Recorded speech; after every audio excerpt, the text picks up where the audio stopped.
Pre-season is a beautiful time. Oh yeah, good eye, mate. There's so much positivity at this time of year as players, coaches and fans share in the optimism. Of course, for some teams that will soon come crashing down. But for now, everyone's feeling good.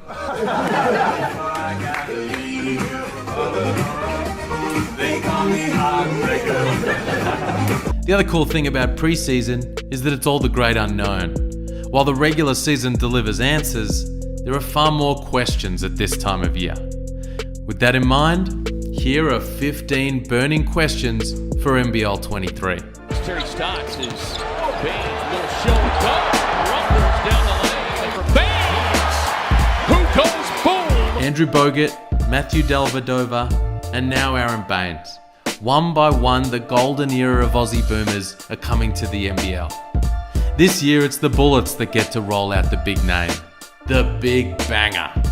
I mean, the sheer size and strength of Baines will cause problems. He's going to set bone-crunching screens, and he's going to treat every missed shot like it's a pass to him. So, will he dominate? I'm going to say yeah. Thanks, man. Appreciate you. Return May, shot clock's at 4. He's got no choice. Got it! First of all, Xavier Retan-Mays is a bucket. I mean, this is a guy who once scored 30 points in just 4.5 minutes. He can consistently create his own shot, and that's precisely why Melbourne added him for the upcoming season. United were an elite defensive unit last season, but their Achilles heel was that they lacked offensive firepower.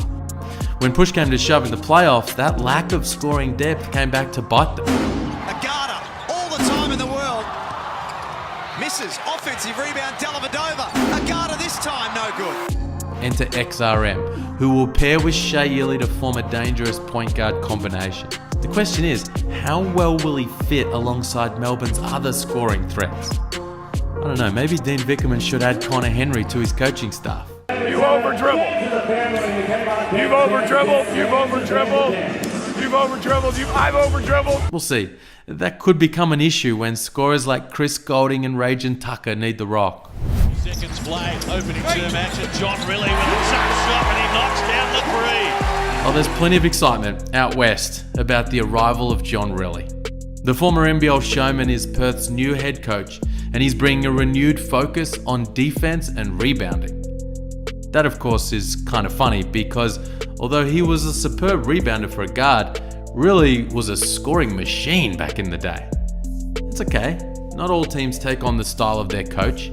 I mean, Gorgon was an offensive force as a player, but his teams became defensive juggernauts. The reverse applied to the General. While rocking sport's greatest ever hairstyle, Phil Smythe was an orchestrator and a 4-time Defensive Player of the Year, but his Adelaide teams of the 90s played a highly successful, free-flowing style. So, can Riley bring the grit and grind back to Perth? Well, he's saying all the right things. If the answer to this question is yes, Melbourne will have an almighty combination at the 5. I mean, Humphries was a force of nature in Adelaide before he got hurt. Catching bodies, blocking shots, and even keeping the stat keepers accountable. Unfortunately, it's been a rough ride of injuries for him ever since. Hopefully all his hard work will pay off and he can start to turn backflips into backboard shaking finishes on the rim.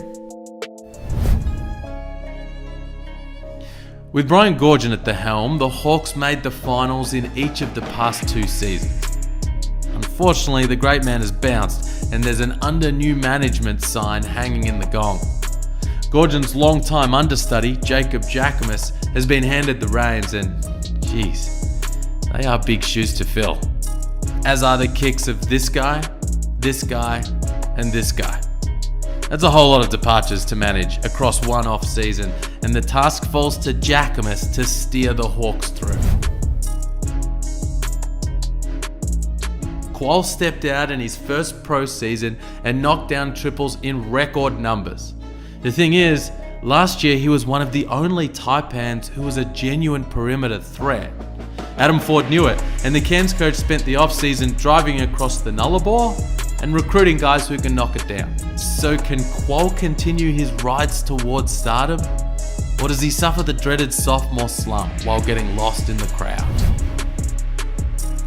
The Jack Jumpers are set to be a tough, gritty, defensive-minded team again this season. That's how Scott Roth wants to play, and it's a style that in year one took them all the way to the championship series. Of course, you know what else took them to the granny? This guy. Adams to tie it up. Oh my! Unbelievable from Josh Adams, and it's not the first time this final series that we've said that. The aggressive, explosive Adams was the X factor offensively that the JJs otherwise did not have. He was quick and athletic, and as last season progressed, he became an incredibly tough shot maker. The thing is, Adams is now gone, and the Jackies have a couple of new imports in the mix. Can one or both of Milton Doyle or Rashad Kelly bring that scoring punch? Tassie are going to need it.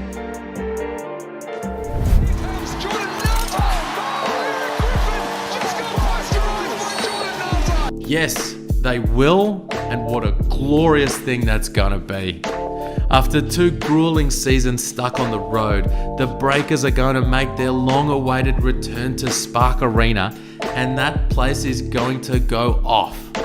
I'm telling you, the atmosphere in that stadium will be electric, and when Can You Feel It starts pumping to begin that third quarter, I mean, I'll be starting to feel a little bit like Drewy. I mean, my arousal levels were very high when I saw that. It was quite extraordinary. This was the issue for the Phoenix last year. Mitch Creek was their best player, but in crunch situations, nobody quite knew who they should play through. It was supposed to be Xavier Mumford, but that didn't always work out, while Isaiah Liafa seemed to think he was that guy. This year, they're going to have to work that out with a new cast of characters. Judging by Simon Mitchell's recent comments, the ball's going to be in Gary Brown's hands. When talking about decision making down the stretch of close games, Mitchell the other day said, "That's Gary's bread and butter," describing him as, "He's a clutch performer and a clutch guy and a leader." Over to you, GB. Last year, the Adelaide 36ers finished 7th. The year before that, 7th. And the year before that, 7th. At this point, the club's owner, Grant Kelly, has officially had a gutful. I mean, come on, this is title town. So with a nice core of locals under contract, Adelaide have brought in some big-time import talent. The thing is, unlike free agency battles, championships are not won on paper. The challenge for CJ Bruton will be to bring all this talent together and make the pieces fit. He better be. The Kings are his team now. I know, Cooks was the captain last season and the emotional leader of that championship-winning squad, but he also had the league MVP alongside him. This season, X marks the spot for Sydney, and Cooks is set to be a rim-rattling, stat sheet-stuffing supreme each and every night for the Kings. The Bullets have one spot remaining on their fully contracted roster, and while they're looking at a few options, they're taking their time before they lock that guy in. Tell you what though, there are some interesting names in the mix. Names like NBA veteran James Johnson. You know him, right? The guy who did this. Here's James Johnson explode! Oh, man! With an absolutely monstrous jam! And then said this. Nasty, right? I cocked that joint back and banged on him. Now, it may not end up being Johnson, although that would be fun. But the point is that the Bullets are being patient with this all-important piece. Preseason is already underway, so it's an interesting strategy. But they're hoping that if they wait long enough, a high-level guy will fall out of an NBA training camp and onto their roster. From Super Sotto! Filipino star Kai Sotto and his army of passionate supporters are back for another year in Adelaide. The talented 20-year-old showed glimpses of his potential last year as he put up 7 points and 4 boards a game.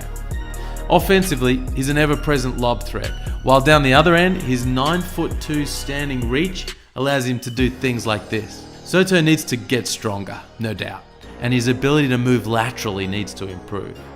That said, when he's out on the floor, I'd like to see Adelaide run a few more actions for him. Give him some pick and pop opportunities and more of these types of plays. Cooks is over there to provide that insurance around the rim. Well, hello. What a beautiful underneath out of bounds play.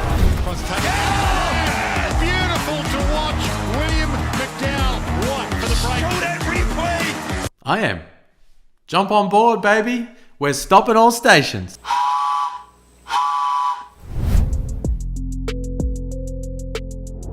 A key element of Illawarra's efforts to reload has been the signing of this man, import point guard Justin Robinson. This is a guy who's been operating on the NBA fringe the past few years, and he can really go. He's an excellent playmaker, a dangerous three-point shooter, and a very good defender. Oh, and for all those sleeping on his game, he's out here keeping receipts. So there you have it, 15 burning questions for NBL 23. And with opening night now less than 5 weeks away, answers are just around the corner.